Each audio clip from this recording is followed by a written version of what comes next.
A common problem students have is understanding the present perfect simple and the past simple. Which one should we use? When should we use it? The good news is, although they can be confusing at first, they're actually quite simple once you understand their differences.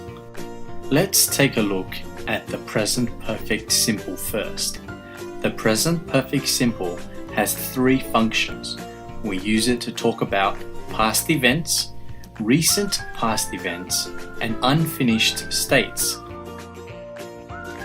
The first function is talking about past events. To understand the past events function, let's use a timeline. So on the left, we have the past. In the middle, we have the present, and on the right, we have the future. The present perfect simple indicates that something happened in the past, but we don't know when it happened. We just know that it happened sometime in the past between the day that you were born until now. Let's use an example here using the sentence, I've been to Australia. This means that sometime in the past you went to Australia. Now, be careful of the difference between been and gone. Gone means that you went there, but you're still not back yet. Been means that you went there and then you left. And of course, we don't know when you went. It could have been last year or 10 years ago. So when someone asks you, have you been to Australia?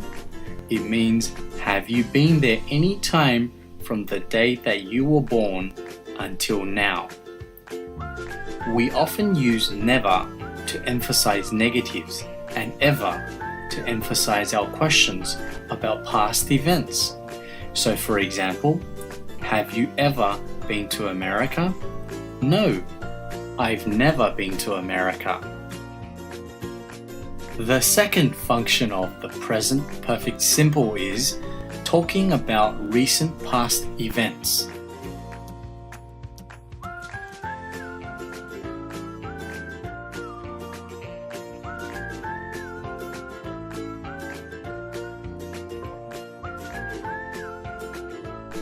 We can also use just, already, and yet for emphasis. For example, Mum, have you finished cooking dinner yet? Yes, boys, I've just made your favorites. And finally, the third function of the present perfect simple is talking about unfinished states.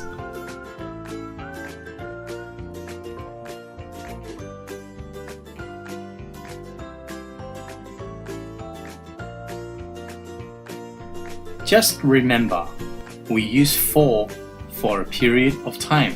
For example, for an hour, for 2 days, for the last 10 years. And we use since for a starting point of time. For example, since last night, since 3 months ago, since the 1980s. Let's take a look at our timeline again so we can understand this better. On our timeline, we have the past, present, and future. The boy met the girl at a certain point in the past, and they still know each other in the present, which is during their date at the restaurant. But they have known each other for 2 weeks, which means they met 2 weeks ago. On the other hand, the past simple has only one function, that is, to talk about finished events where the time is known.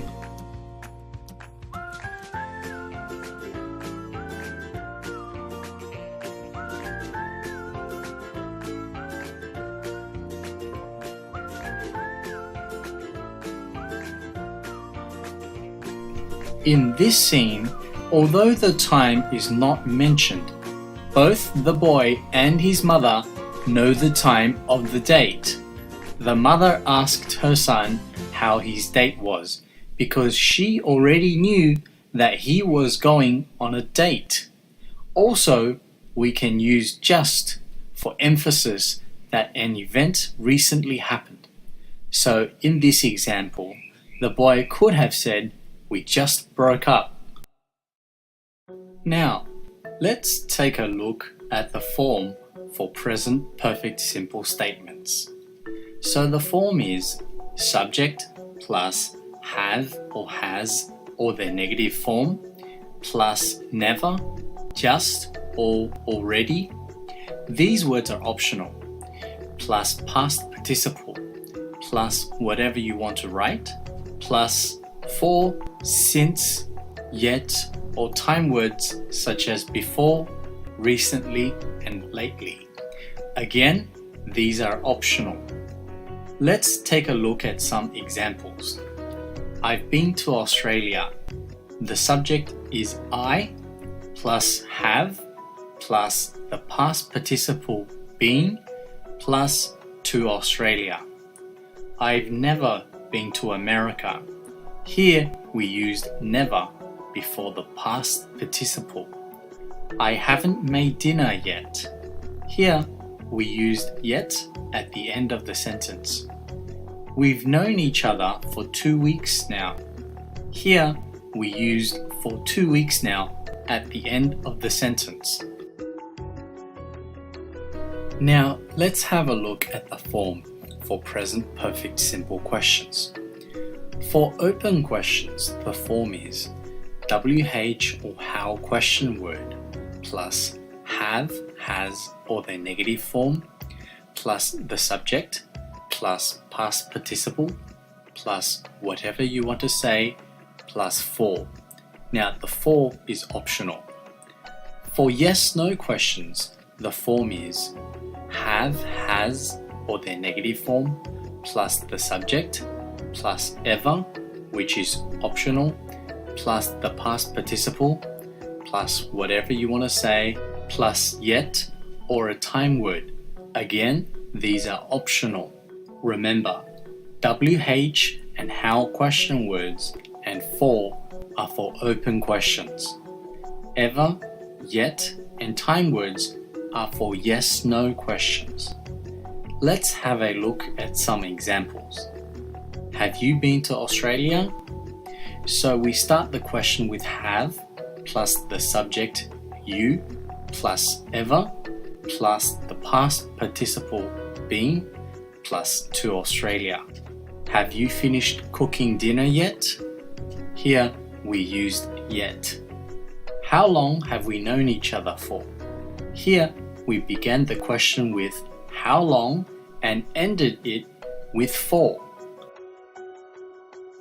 So, to summarize, we use the present perfect simple for past events, recent past events, and unfinished states.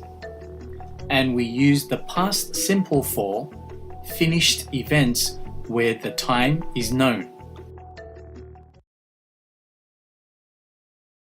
If you've enjoyed our video, please visit our website at umonzu.com for more videos and subscribe to our YouTube channel by clicking the subscribe button and like, comment and share our videos. And make sure you tell your friends and colleagues about Umonzu.